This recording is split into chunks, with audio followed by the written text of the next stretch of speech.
Today on the Daily Dose, the Cuban Missile Crisis and the Cold War.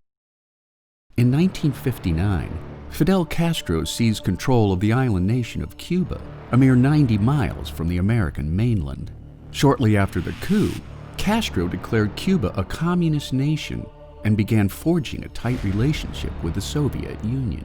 Concerned about the proliferation of communism, in April of 1961, the U.S.-backed Bay of Pigs invasion proved to be an enormous disaster, further straining Cold War tensions between the Soviet Union and the United States.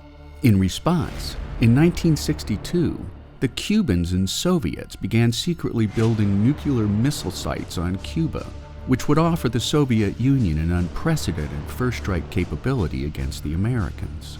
On October 15th, U.S. intelligence personnel discovered the existence of Russian nukes on Cuba, prompting President John F. Kennedy to mandate a naval blockade against any Soviet ship approaching the island nation. On October 22nd, Kennedy announced the threat to the nation, causing widespread panic across North America. After the Soviets refused to acknowledge the existence of any missiles on Cuba, the United States began to initiate the early stages of an invasion plan. On October 25th, the Soviets challenged the blockade for the first time, eventually turning away from Cuba in the face of superior U.S. naval strength and determination. On that same day, Adlai Stevenson, the U.S. ambassador to the United Nations, confronted the Soviets in the UN General Assembly, revealing U-2 spy plane photographs which forced the Soviets to admit that the missile bases existed.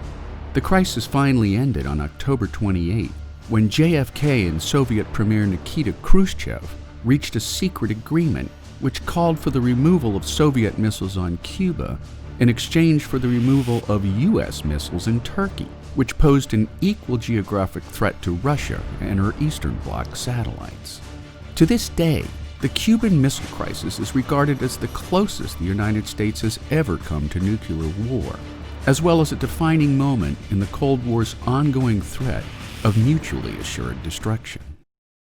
And there you have it, the Cuban Missile Crisis and the Cold War, today on the Daily Dose.